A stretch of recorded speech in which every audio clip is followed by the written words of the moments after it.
Hello and good morning to all the students. Class 10th के अंदर जेडबलई और NEET के फाउंडेशन में हमारा चैप्टर चल रहा है इलेक्ट्रिसिटी का, जिसके अंदर जस्ट प्रीवियस लेक्चर के अंदर हमने रेजिस्टेंस के ऊपर कुछ क्वेश्चंस किए थे सीरीज एंड पैरेलल कॉम्बिनेशंस पर। ठीक है ना, उसी को स्टार्ट करेंगे आज, फिर से कंटिन्यू करेंगे और कुछ न्यूमेरिकल्स करेंगे, क्योंकि उस टॉपिक पे बेस्ड न्यूमेरिकल्स ही मेनली आते हैं आपके। ठीक है ना, आपको किस तरह के न्यूमेरिकल्स एग्जाम में देखने को मिलेंगे, 3-4 टॉपिक बता देता हूँ इस चैप्टर के अंदर। ठीक है, क्या न्यूमेरिकल पोर्शन बनता है। एक तो आपको फॉर्मूला बता दिया I is equal to Q by T. Main जो क्वेश्चन आता है वो नंबर ऑफ इलेक्ट्रॉन वाला आता है। आपको चार्ज दे दिया है किसी एक पर्टिकुलर चीज पर, आपको बोला गया उसके अंदर नंबर ऑफ इलेक्ट्रॉन फाइंड करो। ठीक है ना, तो आपको अगर किसी चीज पे क्यू दे दिया जाए कि भाई एक पार्टिकल है, एक ऑब्जेक्ट है, उसके ऊपर क्यू आपको दे दिया जाए, सपोज लेट की 20 कूलम्स। ठीक है ना, और आपको बोले कि इसके अंदर नंबर ऑफ इलेक्ट्रॉन कितने होंगे फाइंड करो। ठीक है ना, आपको पूछा है कि नंबर ऑफ इलेक्ट्रॉन फाइंड करो, सिंपल सा क्वेश्चन। तो आप किस तरह से फाइंड करेंगे, हम जानते हैं Q इज इक्वल टू क्या होता है, number of electron into 1 electron का चार्ज। ठीक है ना, Q is equal to N into E. चलो Q हमको दे रखा है 20 कूलम, N हमको फाइंड करना है। N एक स्टैंडर्ड वैल्यू है जिसकी वैल्यू होती है इलेक्ट्रॉन पे चार्ज कितना होता है 1.6 इंटू 10 टू पावर -19। यहाँ पे एक चीज नोट करने की ये है कि आप E को यहाँ पर माइनस नहीं पुट करोगे, ऐसे नहीं रखोगे माइनस 1.6 10 टू पावर -19। ठीक है ना, ये इलेक्ट्रॉन का चार्ज है, यहाँ पे माइनस नहीं रखते हम। ठीक है, तो n की वैल्यू हम बात करें कितनी आ जाएगी, 20 divide by 1.6 into 10 to power -19। इसको सॉल्व आउट कर लेंगे तो हमारे पास नंबर ऑफ इलेक्ट्रॉन की वैल्यू आ जाएगी। देखिए 20 बाय 1.6 इंटू में 10 टू पावर 19। ठीक है, प्लस का 19, क्योंकि ये माइनस का 19 ऊपर जाएगा, प्लस का 19 हो जाएगा। तो इतने इलेक्ट्रॉन इस एक पर्टिकुलर चार्ज, इस पर्टिकुलर सब्सटेंस के अंदर मौजूद है। ठीक है ना, बात समझ नहीं। इस तरह का सबसे पहला तरह का क्वेश्चन इस तरह का आता है। दूसरा आता है ओम्स लॉ पे, बहुत रेयरली कभी कभी आता है। V is equal to I R पे बेस्ड ज्यादा क्वेश्चन नहीं आता है कि आपको V I दे रखा है, R दे रखा है, आपको बोले कि वोल्टेज फाइंड कीजिए, कभी नहीं आता। ठीक है ना, तीसरी बात करें कि हमारा दूसरा पैटर्न जो क्वेश्चन का आता है वो आता है R पर, R is equal to rho L by A.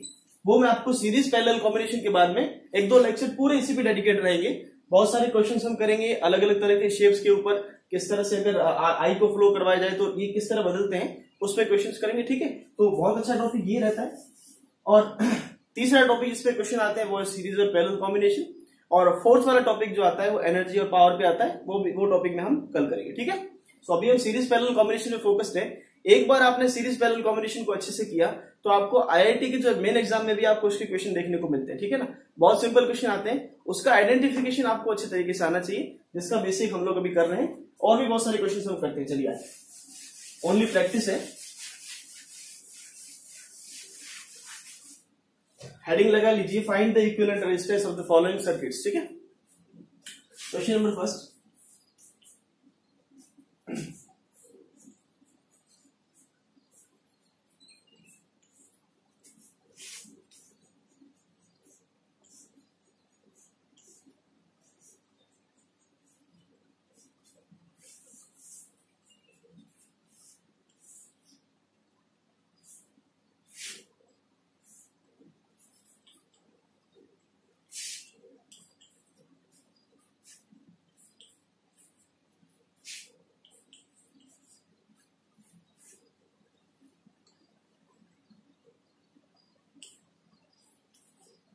Find the equivalent resistance between A and B.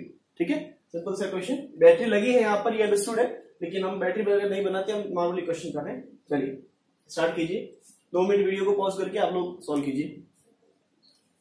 चलिए, उम्मीद करता हूं काफी लोगों ने ट्राई किया होगा और आंसर भी आया होगा। आपको जहां से सर्किट सिंपल दिखता है वहां से स्टार्ट करें। बिल्कुल ये बेवकूफी ना करें कि सर ये सारे रजिस्टर इसके साथ में पैरेलल में है, बट पहले इसको सॉल्व तो करो बेटा। ठीक है, तो सबसे पहले देखिए ये 2 रेजिस्टेंसेस, मैंने बोला है कि भाई ये 10 का बोला है ना, तो 10 ईच है। ठीक है ना, अगर आपको मिसअंडरस्टूड हो गया है, सो ये 10 की रेजिस्टेंस, ईच रेजिस्टेंस 10 का है और ये ईच रेजिस्टेंस 15 का है। ठीक है ना, मैंने 15 लिखा था, ओनली 15 ओम, ये सभी का रेजिस्टेंस है। ओके, चलो पहले ये दोनों रेजिस्टेंस अगर आप देखें ध्यान से, तो यहां से करंट एंटर करेगी आई, वो यहां पे आएगी, पहले तो I1 करंट इधर जाएगी, I2 करंट इसमें चली जाएगी सपोज, फिर ये I2 करंट और भी डिवाइड होगी 2 पार्ट के अंदर।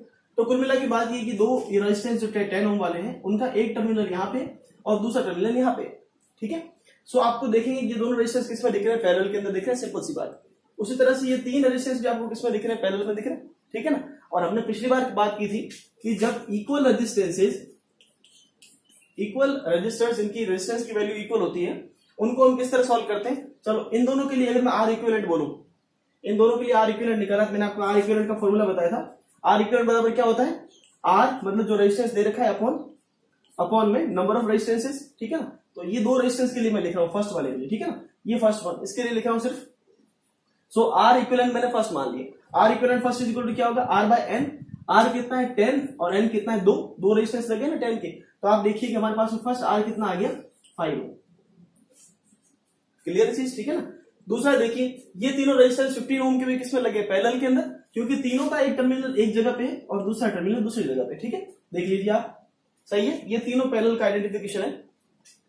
तो इन तीनों के लिए अगर अपन आर एन टू निकाले, आप पूरे प्रोसीजर से करेंगे 1/10 प्लस 1/10 ऐसा करके निकालेंगे तो भी आंसर हो जाएगा।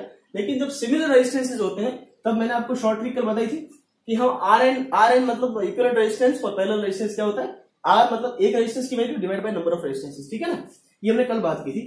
तो यहाँ पे आर बाय एन में अगर करूं तो कितना दे रखा है 50 बाय एन कितना है, ये आप ऐसे कर लीजिए फर्स्ट और सेकंड, ठीक है ना, ताकि पता चले आपको।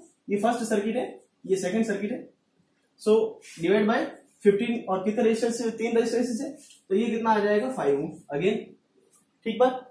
तो फर्स्ट वाला इन दोनों का कॉम्बिनेशन रेजिस्टेंस कितना आ गया 15, इन दोनों का कितना आ गया, इन दोनों का 5 आ गया, इन दोनों का 5 आ गया, ठीक है ना। अब इसका इक्विवेलेंट रेजिस्टेंस का सर्किट का डायग्राम कैसा बनेगा बना रहा हूं, ठीक है ना, छोटा बनाऊंगा थोड़ा सा।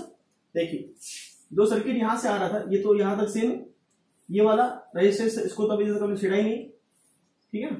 ये अब देखिए ये दोनों रेजिस्टेंस हटके एक रेजिस्टेंस लगा और ये 3 रेजिस्टेंस हटके एक रेजिस्टेंस लगा, तो इसकी वैल्यू कितनी है 5 ओम, इसकी वैल्यू कितनी है 5 ओम, ठीक है, और ये वैल्यू दे रखी है 10 ओम, सही बात। ये हमारा दूसरा इक्विवेलेंट सर्किट बना है। अभी तक इसको और रिड्यूस करना है। अब कैसे रिड्यूस करेंगे, यहां से करंट आएगी तो I1 और I2 दो पार्ट के अंदर डिवाइड होगी। ये दोनों रेजिस्टेंस आपको किसमें दिख रहे हैं, सीरीज के अंदर, सिंपल सा। तो ये 5 ओम और ये 5 ओम किसके अंदर, सीरीज के अंदर, सीरीज के अंदर ऐड हो जाएगा। सीरीज में समझ में आ रहा है ना, करंट जा रही है, आप देखिए कोई और रास्ता नहीं करंट को, तो ये दोनों किसके अंदर, सीरीज के अंदर। तो ये 5 प्लस 5 ऐड करेंगे कितना हो जाएगा 10। तो ये तीसरे के लिए मैं लिख रहा हूं कि R equivalent third is equal to में क्या होगा 5 plus 5 is equal to, R equivalent third को मैं ऐसे लिखता हूं ना, ऐसे लिखते हैं भाई। आर इक्विवेलेंट थर्ड एक्चुअल में क्या है, R N one plus R N two. ये मैं आपको बोर्ड के हिसाब से समझा रहा हूं, ठीक है ना। बोर्ड में आपको ये शॉर्ट ट्रिक बिल्कुल काम में नहीं लेनी बेटा, ठीक है ना। मेहरबानी करके आपको 1/R1 उस तरह से ही करना है, ठीक है ना, 1/R1 प्लस 1/R2 ऐसे करके। सो इज इक्वल टू, फिर भी ये मेथड एक तरह से इतना बुरा भी नहीं। ये कितना आ जाएगा 5 plus 5 is equal to 10 ohm, clear. अब सर्किट कैसे बनेगा आगे, ये आ गया 10 ओम का और ये भी 10 ओम का पहले से पड़ा हुआ है, ए और बी के बीच में। बेटा इतना याद रखना कि कौन से दो टर्मिनल के बीच में बोला है। अभी जो टर्मिनल दे रखे हैं वो ए और बी के बीच में बोल रहा हूँ, इसका मैं आपको डिफरेंस समझाऊंगा कि ए बी के बीच में मैं क्यों कह रहा हूँ, ठीक है ना। अभी इसी क्वेश्चन में मैं आपको समझा दूंगा क्या डिफरेंस है, ठीक है, या फिर नेक्स्ट क्वेश्चन के अंदर। ये दे रखा है 10 ओम आ गया और ये दे रखा है 10 ओम, सही बात। लास्ट वाला इसको मैं फोर्थ नाम दे देता हूं। तो फोर्थ वाले सर्किट के लिए आर इक्विवेलेंट क्या निकल जाएगा फाइनल। अब देखिए ये दोनों रेजिस्टेंस किसमें दिख रहे हैं, पैरेलल के अंदर, कोई दिक्कत की बात नहीं। ये भी 10 है, ये भी 10 है और दो सिमिलर है, तो क्या हो जाएगा आर बाय एन, आर दे रखा है 10 बाय 2 रेजिस्टेंस है ना, तो कितना आ जाएगा 5 ओम। तो हमारा इक्विवेलेंट रेजिस्टेंस कितना आ गया 5 ओम। बोलो सही है, ठीक है ना, आसान चीज, लेकिन स्टेप बाय स्टेप आप ऐसे करेंगे, नोट कर लीजिए इसको।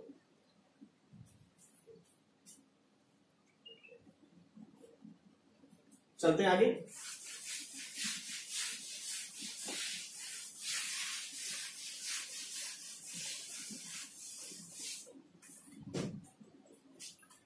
चलिए क्वेश्चन नंबर सेकंड पे आते हैं।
ये सर्किट है, डिफरेंट रेजिस्टेंस मैंने लिखी है आपके।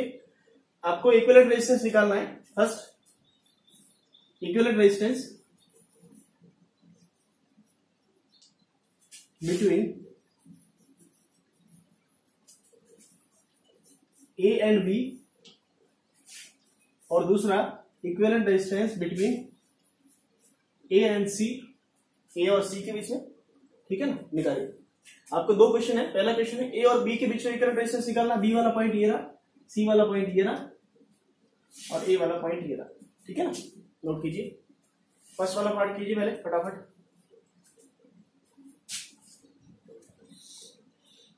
चलिए, उम्मीद है काफी लोगों ने कोशिश की होगी और बिल्कुल सही आया होगा। ज्यादा मुश्किल नहीं, पहले वाले जैसा ही है।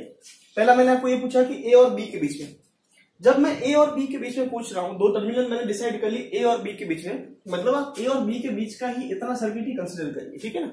आप इन दोनों के बीच में रेजिस्टेंस चाहते हैं, मतलब ऐसा हो सकता है कि यहाँ पे बैटरी लगी, ऐसा मानिए कि आप बी पे बैटरी लगी, ए पे बैटरी लगी, ठीक है ना, ऐसा आप समझ सकते हैं। तो आप जब ए और बी के बीच में बोला है, first for A to B या फिर बिटवीन ए टू बी, ठीक है ना। देखिए, इक्विवेलेंट रेजिस्टेंस शुरू करें निकालना। किस तरह से आपने कहां से स्टार्ट किया होगा? किसी बच्चे ने सीधा तो स्टार्ट नहीं किया कि इसको 10 को इनके साथ पैरेलल के अंदर कर ले। कैसे करेंगे? देखो, आपको जहां सर्किट सिंपल दिख रहा है वही करेंगे। जैसे ये मैंने 18 ओम लिखा है ना, ये सभी का 18 ओम है, ठीक है ना। ये अब अंडरस्टूड है कि जब मैं किसी मैनी ऑफ डिफरेंट तरह के रेजिस्टेंस लिखे हैं, उनके ऊपर मैंने एक ही चीज लिखी है, तो वो तीनों की वैल्यू, ईच की वैल्यू, ठीक है ना। तो ये भी 18 ओम है, ये भी 18 ओम है, सही बात। ये मैंने 12 ओम दे रखा है, 6 दे रखा है, 10 दे रखा है, ये 10 दे रखा है, ठीक। चलिए, सबसे पहला जो मेरे को सिंपल दिख रहा है वो 3 रेजिस्टेंस पैरेलल में दिख रहे हैं। ओनली 3 रेजिस्टेंस पैरेलल में दिख रहे हैं, सभी को दिख रहे हैं। ये पॉइंट और ये पॉइंट के बीच में 3 रेजिस्टेंस है, 2 पॉइंट के बीच में 3 रेजिस्टेंस है, ठीक है ना। तो फर्स्ट मैं लिखता हूं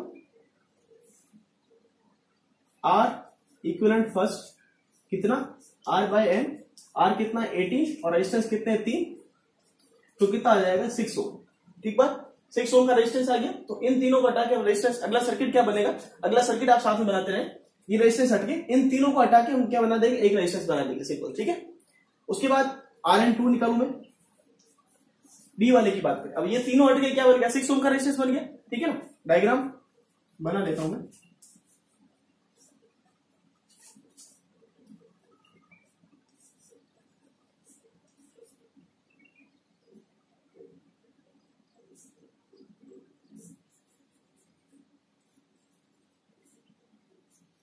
ये 10 ओम, ये 10 ओम, ये तीनों के 6 हो गया, ये 6 ओम है, ये 12 ओम है, और ये 10 ओम, ठीक है ना। ये पॉइंट ए, ये पॉइंट बी, और ये पॉइंट सी, ठीक है। कोई दिक्कत नहीं, डायग्राम आप ढंग से बना लेना। अब देखिए, सेकंड टाइम हम करेंगे R N 2 equivalent resistance. Second आप देखिए, ये दोनों 6 और 6 आपको सिंपल किसमें दिख रहा है, सीरीज के अंदर। इन दोनों को सीरीज में ऐड किया, तो आप सीरीज में तो ऐड सिंपल से कर सकते हैं। 6 + 6 कितना हो गया, 12। इन दोनों का कितना आ गया, 12। ये 12 और ये 12 किसके अंदर होंगे, पैरेलल के अंदर। बात समझ आ रही ना। ये दोनों 12, अब इन दोनों को सॉल्व करेंगे तो कितना आ जाएगा, 12। ये 12 और ये दोनों 12 कितने किसमें होंगे, सीरीज के अंदर। तो उन दोनों को लिख रहा हूं पैरेलल के अंदर, ठीक है ना। सो आर बाय एन, 12 ओम का एक रेजिस्टेंस और कितने रेजिस्टेंस पैरेलल में लगे, 2, तो ये कितना हो जाएगा, 6 ओम, ठीक बात। यहां तक 6 ओम आ गया। तो ये पूरा सर्किट हटके अब सर्किट कैसा बनाया देखिए आप। 10 ओम का रेजिस्टेंस, ये तीनों हटके कितना आ गया, 12, और आगे जो 2 रेजिस्टेंस दे रखे थे इस तरह से, उनको हमने लिख लिया 10 ओम, ये भी 10 ओम, और ये जो अभी निकाला है 6 ओम का, और ये 10 ओम का पहले से दे रखा है। ये पॉइंट है ए और ये पॉइंट है बी, ठीक है। अभी तक इस ए और बी के बीच में इक्विवेलेंट रेजिस्टेंस आया नहीं। इक्विवेलेंट रेजिस्टेंस का मतलब एक रेजिस्टेंस आना चाहिए।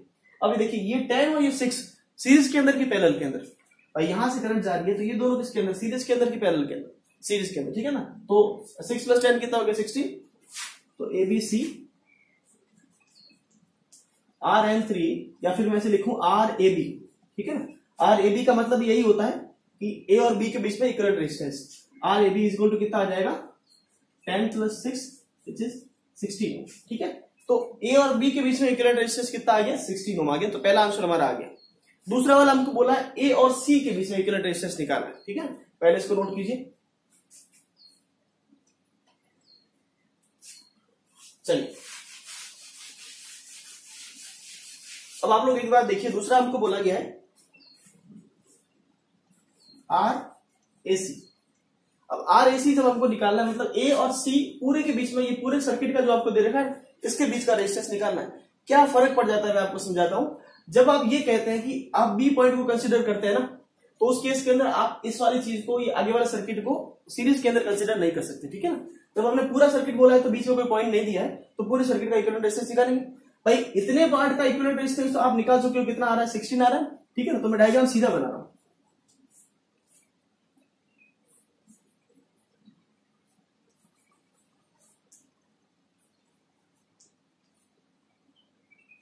ये पॉइंट बी था, इसकी वजह में कोई रिक्वायरमेंट तो नहीं है, लेकिन लिख लेते हैं। और ये कितना आ रहा है 16, बेटा समझ गए भाई। ये 16 ओम जो आ रहा है, आप फिर से पूरे सर्किट को सॉल्व करेंगे ए से लेके सी तक के लिए, तो ये तो नहीं करेंगे फिर से पूरा सर्किट सॉल्व करने बेटे। अरे बेटा इतना तुमने सॉल्व कर लिया है ना, ठीक है ना। तो ये 16 ओम आ गया। अब देखिए ये दोनों रेजिस्टेंस कौन से सर्किट है, सीरीज या पैरेलल? पैरेलल के अंदर दिख रहे हैं ना भाई। इसका एक टर्मिनल एक जगह पे और दूसरा जगह पे दूसरी जगह पे, इस तरह से उल्टे सीधे बना रखे होते हैं एग्जाम में। मैं इसलिए बना रहा हूं कि आपको एग्जाम में ऐसे ही मिलेंगे, सीधे नहीं मिलेंगे बेटा, ठीक है ना। वो तो घुमा के स्क्वायर सर्कल वगैरह सब बनाएगा, हर तरह के शेप जो आप ज्योमेट्री में देखते हैं ना उसका डायग्राम बना देगा, और हर जगह पे आपको रेजिस्टेंस लगा के दे देगा, बोलेगा इक्विवेलेंट रेजिस्टेंस निकालो। लेकिन आप ऐसा नहीं है कि आपको इसी की आदत हो हमेशा, इसकी आदत नहीं लगा ऐसे दे रखा है तो पैरेलल होता है सर। पैरेलल बहुत तरीके से होता है, ठीक है ना। आपको भी दूंगा आगे ट्रेलर। तो ये 10 और 10 ये दोनों किसमें, पैरेलल के अंदर। सो हम बात करें डी वाले पार्ट की, आर इक्विवेलेंट फोर्थ वाला, 10 और 10 किसके अंदर, पैरेलल के अंदर। दो रेजिस्टेंस पैरेलल के अंदर लगे होते हैं सिमिलर, तो R/2 ये कितना हो जाएगा 5 ओम, ठीक है ना। तो अब सर्किट कैसा बनेगा 16 और साथ में क्या है 5 ओम का रेजिस्टेंस, ठीक है ना। तो 16 और 5 किसके अंदर हो जाएंगे, सीरीज के अंदर। इतनी बात समझ में आती, तो सीधा लिखो, ठीक है ना। 16 और 5 लास्ट में किसमें हो जाएंगे, सीरीज के अंदर। सो RAC फाइनल रेजिस्टेंस जो है हमारा क्या आएगा 16 + 5 21 ओम। बोले क्लियर, ठीक है ना। तो इस तरह का डायग्राम भी आप लोग कर सकते हैं। आपको सिखाया कि अगर आपको पूछे किस पॉइंट के बीच में निकालना है, मतलब जिस पॉइंट के बीच में निकालना है उस पर आप बिल्कुल ध्यान रखें। ऐसा नहीं कि आपने पूरे सर्किट का निकाल लिया, ठीक है ना। ये बिल्कुल करेगा गलती है। ये कैसे करेगा, आपको ये डायग्राम दे दिया, आपको पूछेगा ए बी के बीच में रेजिस्टेंस निकालिए, ए और बी के बीच में, ठीक है ना। आपको 4 तरह के ऑप्शन देगा। एक ऑप्शन में ये जरूर होगा, ये भी होगा, 16 भी होगा, 2 और ऑप्शन भी होंगे सिमिलर टाइप के। आप तो सीधा बस आंखें बंद करके पूरा सर्किट देखा है, रेजिस्टेंस निकालना शुरू करते हो, आंसर आएगा 16 ओम। इस पूरे का आंसर कितना आएगा इतना, और आपको ए और बी के बीच में पूछा है, पूरे का रेजिस्टेंस का कितना आएगा 21, आपको निकाला 16। 21 भी ऑप्शन दे रखा है, 16 भी दे रखा है। बच्चा खुश होकर 21 करके आता है, अरे पूछा ही नहीं 21, इतना इतना पूछा है बेटा, बात समझ के। अच्छा ऐसा भी हो सकता है ए और बी इसको माने, भाई ये कोई पॉइंट सपोज ए डैश में मान लेता हूं, अब पूछे ए डैश और ए के बीच में निकालिए, तो आपको इतना सर्किट का ही रेजिस्टेंस निकालना है, पूछा इतना ही गया है। बात समझ में आ रही है, ठीक है ना। तो इतना ही निकाले, बाकी पूरा निकाले कुछ नहीं होना है, ठीक है। नोट कीजिए इसको।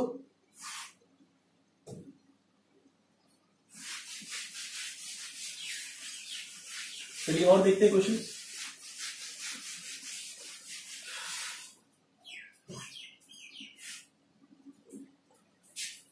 चलिए अब एक चीज, एक अच्छे वाले क्वेश्चन पे आ जाते हैं आप, ठीक है ना। थोड़े इस तरह के क्वेश्चन तो मुझे उम्मीद है आप लोग कर लेंगे, तो थोड़े अच्छे क्वेश्चन पे आ जाते हैं।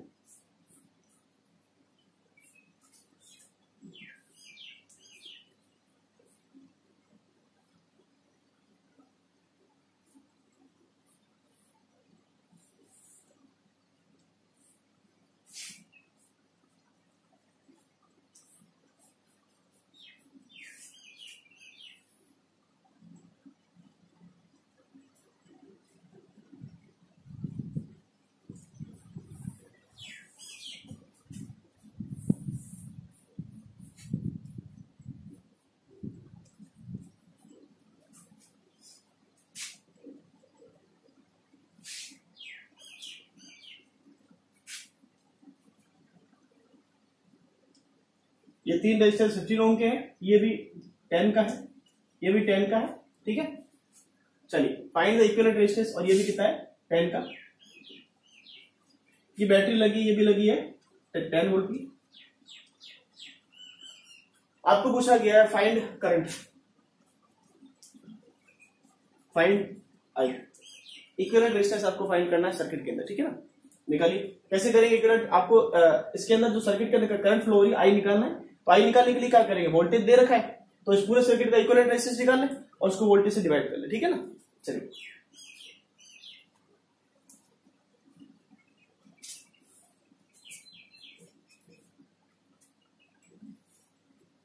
चलिए, उम्मीद है काफी लोगों ने ट्राई किया होगा। मैं करने की कोशिश करता हूं, मैं इसको हटा देता हूं। देखो बेटा, सभी बच्चों ने बहुत अच्छे तरीके से किया होगा। ये 15 के 3 ओम के 3 रेजिस्टेंस लगे, तीनों किसके अंदर, पैरेलल के अंदर। तो इन तीनों का पैरेलल करेंगे, 15/3 कितना आ जाएगा, 5 ओम का। सभी का आ रहा है, ठीक है। फिर वो 5 ओम का रेजिस्टेंस और ये 10 ओम का रेजिस्टेंस किसके अंदर है, सीरीज के अंदर, ठीक है ना। तो 5 और 10 करेंगे कितना आ जाएगा, 15। उसके बाद ये 10 ओम का रेजिस्टेंस भी किसमें लगा हुआ, सीरीज के अंदर, सीरीज, ठीक है। सीरीज मान ले, पहले जो मान ले। तो इस तरह से आप सभी ने ऐड किया होगा, ठीक है। यहाँ पे एक चीज है कि मैं आपको सिंपल बात समझाता हूं। एक वर्ड आपने घरों में कभी सुना होगा, शॉर्ट सर्किट, सुना है। शॉर्ट सर्किट आपने बहुत जगह सुना होगा, घर में सुना होगा, शॉर्ट सर्किट हो गया किसी जगह पे। शॉर्ट सर्किट का मतलब समझते हैं, ठीक है। शॉर्ट सर्किट का मैं आपको पहले भी काफी बार एग्जांपल जब चैप्टर के टाइम हमने लिया है। सिंपल सी बात इतनी सी है कि आप जब घर से स्कूल जा रहे हैं, स्कूल से घर जा रहे हैं, आपके पास में 4-5 रास्ते हैं। किसी रास्ते पे के ऊपर कोई ट्रैफिक जाम हो रखा है, किसी जगह के ऊपर कुछ पेड़ वगैरह गिर गया है, ठीक है ना। और एक रास्ता आपको बिल्कुल सिंपल और सीधा दिख रहा है, ठीक है ना। भले वो रास्ता छोटा है लेकिन वो बिल्कुल स्ट्रेट है, उस पर किसी तरह की हडल नहीं है और कोई अदर चीज नहीं है। तो आप किधर से जाना पसंद करेंगे, ठीक है ना।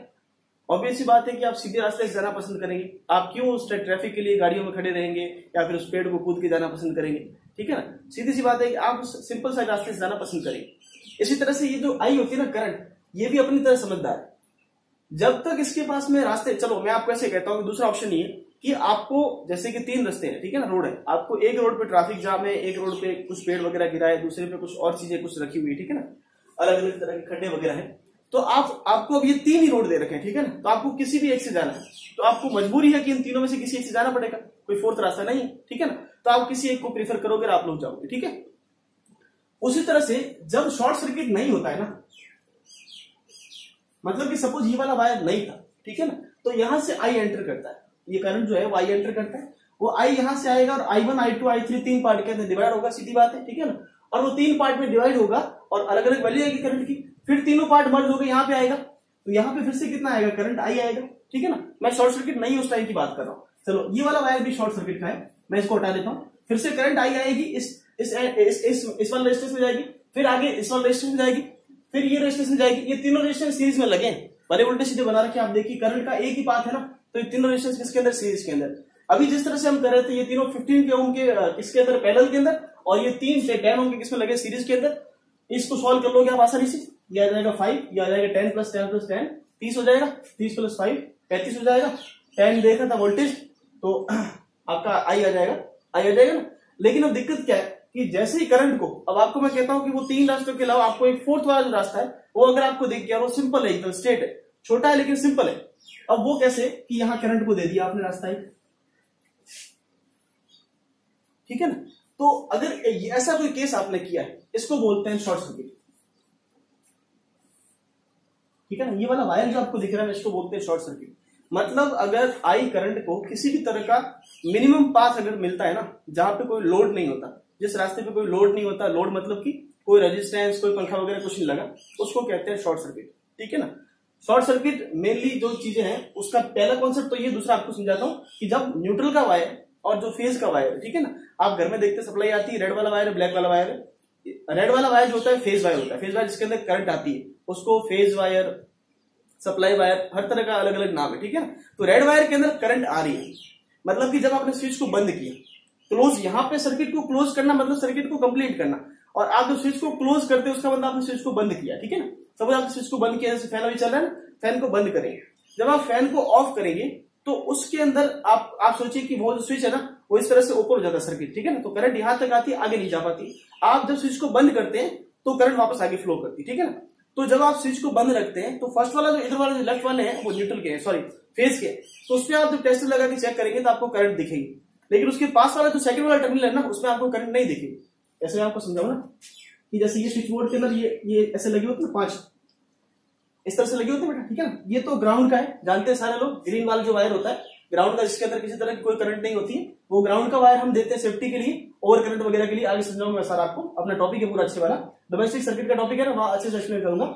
अब ये दोनों जो पार्ट है ना, ये फेज के हैं, ये दोनों न्यूट्रल के, अलग अलग तरीके, कभी कभी फेज वाले ये भी होते हैं, कभी न्यूट्रल के ये भी होते हैं, ठीक है ना। तो सपोज कि आपने स्विच को बंद रखा है, अभी फैन बंद है, फैन बंद है, तो आप इसमें टेस्ट लगा के देखोगे तो आपको करंट मिलेगी, लेकिन इन दोनों में टेस्ट लगा के देखोगे करंट नहीं मिलेगी।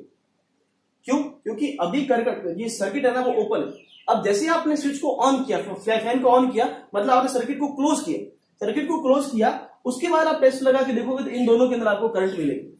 सही बात है ना? ठीक है ना? तो ये दोनों फेज और न्यूट्रल के वायर है। तो अब फेज और न्यूट्रल के वायर हम तो इतना दूर दूर बना रहे हैं सर्किट के अंदर, लेकिन जहां पे सर्किट लगा हुआ है घरों के अंदर, वहां पे तो वायर बहुत पास पास में होते हैं। ठीक है ना? तो न्यूट्रल और फेज का वायर किसी कोरोजन की वजह से ऊपर इंसुलेशन होता है, कोरोजन वगैरह है, बहुत सारे रीजन से वो सपोज कोरोजन हट गया, कोरोजन की वजह से वायर पिघल गया ऊपर का इंसुलेशन, और न्यूट्रल और फेज का वायर अगर जब एक दूसरे कॉन्टेक्ट में आते हैं ना, उसको उससे होता है शॉर्ट सर्किट। अब ये करता क्या है, बिल्कुल वैसे जैसे आपने किया था। ठीक है ना? यहां से करंट आई, इस करंट ने देखा कि भाई यहां से इसको 4 रास्ते मिल रहे हैं। ठीक है? 3 रास्तों पे तो रेजिस्टेंस लगा हुआ, भले रेजिस्टेंस कितना ही कम क्यों ना हो, लेकिन आप देखिए कि मिनिमम रेजिस्टेंस का पाथ कौन सा है। जैसे आपने देखा ना मिनिमम रेजिस्टेंस, मतलब आपने देखा मिनिमम हर्डल का पाथ कौन सा है, उसी तरह से करंट भी ये देखती है कि मिनिमम रेजिस्टेंस का पाथ कौन सा है। और ये जो वायर आपको दिख रहा है, ये वायर कैसा, मतलब कि कोई भी सिंपल वायर है, और सिंपल वायर का रेजिस्टेंस आप मानिए कि जो कनेक्टिंग वायर होता है उनका रेजिस्टेंस 0 होता है, तो मिनिमम रेजिस्टेंस तो इसका है, तो पूरी की पूरी करंट जो आई है ना वो यहां से होकर निकल जाती है, इनमें जाती नहीं। समझे? तो इनके अंदर करंट ही जब नहीं गई तो ये रेजिस्टेंस इस सर्किट में होने के बावजूद भी किसी काम के नहीं। समझे कि नहीं? तो ये 3 रेजिस्टेंस यूजलेस है। आप समझिए कि इन तीनों का कोई काम नहीं, ये सर्किट के अंदर लगे है ना, फिर भी इक्विवेलेंट रेजिस्टेंस के अंदर इनका कोई काम नहीं। इक्विवेलेंट रेजिस्टेंस हम उनको कंसीडर करते हैं जो सर्किट के अंदर कुछ यूजफुल होते हैं। यहां से करंट पूरी निकल गई, इन तीनों का काम ही था, तो ये तीनों पहले हट गए। ठीक है? अब करंट यहां से यहां आई, इसको एक रास्ता दिख रहा है, सीधी सी बात, इसको यहां से जाना ही पड़ेगा, तो पूरी करंट आई यहां से निकली। अब आगे जाके इसने फिर देखा कि 2 रास्ते मिल रहे हैं, एक पे रेजिस्टेंस लगा हुआ, एक पे कोई रेजिस्टेंस नहीं है, तो फिर से सिंपल सी बात है, कहां से जाएगी करंट? यहां से जाएगी। यहां से करंट जाएगी तो फिर से ये 10 वाला रेजिस्टेंस हो गया ना, वो क्या हो गया, फिर से डमी हो गया, इसका कोई काम नहीं, यूजलेस। तो ये वाला रेजिस्टेंस भी हट गया। बात समझ रहे हैं? सर्किट में लगा हुआ है लेकिन ये यहां से करंट नहीं जा रही, इस रेजिस्टेंस के अंदर करंट नहीं जाती, उसका इक्विवेलेंट रेजिस्टेंस के अंदर कोई काम नहीं, तो ये करंट यहां से गई, फिर ये करंट यहां पे आएगी, और इस एक रेजिस्टेंस लगा हुआ है 10 ओम का, इसके अंदर इसको जाना ही पड़ेगा। ठीक है ना? और बाकी आगे सर्किट कंप्लीट करते हुए आप ध्यान से देखेंगे तो सर्किट सिर्फ इतना सही बनेगा। समझ रहे? तो सिर्फ इस पूरे सर्किट का इक्विवेलेंट रेजिस्टेंस कितना आया, ये 10 वाला। इस सर्किट का इक्विवेलेंट रेजिस्टेंस कितना है, 10 ओम। आपको वोल्टेज भी दे रखा था 10 वोल्ट, आपको पूछा गया था करंट, वोल्टेज बाय रेजिस्टेंस को बोलते हैं करंट, वोल्टेज 10, रेजिस्टेंस 10, तो कितना आ गया, 1 एम्पियर। तो करंट कितनी आ गई, 1 एम्पियर। भाई करंट को आप गोली मारिए अभी के लिए, मैं करंट नहीं समझाना चाहता, मैं आपको समझाना चाहता हूँ शॉर्ट सर्किट। जान ले लेगा बेटा क्वेश्चन के अंदर भी, बड़े बड़े सर्किट बना रखे होंगे। ठीक है ना? 1-2 वायर तो शॉर्ट सर्किट के होंगे ही होंगे, आपको सीधा सीरीज पैरेलल कोई नहीं पूछता। ये शॉर्ट सर्किट बच्चों को भले भले को नहीं पता, आप ये शॉर्ट सर्किट नहीं जानते तो आप क्वेश्चन 100% गलत करके बैठोगे। ठीक है ना? इसके बहुत सारे क्वेश्चन में आपको क्वेश्चन जो आ रखे एग्जाम्स के अंदर वो मैं आपको लेके दिखाऊंगा कल कि किस तरह एग्जाम में क्वेश्चन आए शॉर्ट सर्किट के। लेकिन ये बात आपको समझ में आई कि नहीं? ठीक है ना? बहुत बड़ा सर्किट होगा, उसमें 1-2 वायर ऐसे लगे होंगे ना, वो यही चाहता है एग्जाम वाला कि आप पूरा सॉल्व करें, लेकिन सॉल्व करना ही नहीं होता। ठीक है ना? ये शॉर्ट सर्किट का मतलब है। शॉर्ट सर्किट का सिंपल मतलब मैंने आपको समझा दिया कि जब न्यूट्रल वायर और फेज वायर दोनों कॉन्टेक्ट में आते हैं तो जो करंट होती है वो मिनिमम पाथ से निकल जाती है। शॉर्ट सर्किट का मिनिमम पाथ ये है कि जब करंट सर्किट के अंदर कम से कम रेजिस्टेंस के पाथ से निकल जाती है ना, उसको कहते हैं शॉर्ट सर्किट। अब शॉर्ट सर्किट जगह पे स्पार्क क्यों होता है, आपको समझाता हूं। आपने देखा है ना, कभी कहते हैं शॉर्ट सर्किट स्पार्क होता है, कभी जगह पे आग वगैरह लग जाती है, वो इसलिए होता है। आप सोचिए कि ये रेजिस्टेंस 3 लगे ना, मान लीजिए 50 ओम के नहीं है, एक एसी लगा हुआ है, एक कूलर लगा हुआ है, एक फैन लगा हुआ है, इस तरह से लगे हुए, सबके सब पैरेलल के अंदर लगे हुए थे।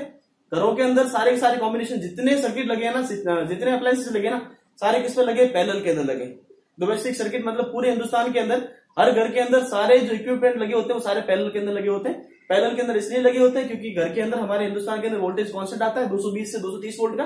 ठीक है ना? तो कांस्टेंट रेजिस्टेंस वोल्टेज के लिए कौन सा कॉम्बिनेशन काम में आता है, पैरेलल कॉम्बिनेशन। तो सारे के सारे रेजिस्टेंस आप सोचिए कैसे लगे हुए हैं, पंखा, कूलर, एसी, टीवी सब लगे हुए इस तरह से आप सोचिए पैरेलल के अंदर। ठीक है ना? अब अचानक से क्या हो भाई, करंट को पहले उन सभी से होकर जाना था, तो एसी का जो करंट मिल रहा है 15 एम्पियर का, 20 एम्पियर का उसको दे रही, फैन का मिल रहा है 4 एम्पियर, 3 एम्पियर उसको दे रही है, ट्यूबलाइट वगैरह 1 एम्पियर उनको दे रही है। ठीक है ना? तो जो करंट आ रही है वो अलग अलग पाथ के अंदर डिस्ट्रीब्यूट होकर अपना काम कर रही है। लेकिन अचानक से कोई रीजन ऐसा आया ना कि उनके बीच में कोई एक वायर अटैच हो गया, कॉन्टेक्ट में आ गया, तो उसको एक करंट को मिनिमम पाथ मिला। अब सोचिए कि इन सभी को मिला के कुल मिला के करंट आप मानिए कि 30 एम्पियर की आ रही थी। 30 एम्पियर करंट बेटा बहुत ज्यादा होती है। ठीक है ना? आप मानिए कि बहुत ज्यादा होती है। कैसे, आप समझिए कि जो आपने बड़े वाले स्विच देखे ना एसी वाले, वो 15 एम्पियर का होता है। ठीक है ना? 15 से 20 एम्पियर का होता है, तो 15 एम्पियर का वो बहुत ज्यादा करंट है। ठीक है ना? तो 15 एम्पियर और ये सपोज 30 एम्पियर की करंट है, ये 30 एम्पियर की पूरी करंट अचानक से आप सोचिए इस अकेले वायर से होकर जाएगी, अकेली जगह से होकर जाएगी जहां से इसको मिनिमम पाथ मिला है।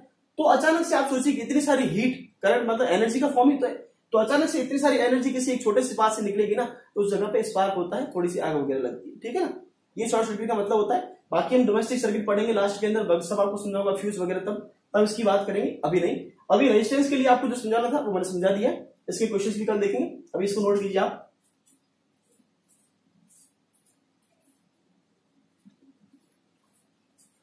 बाकी की बातें कल करेंगे। Thank you.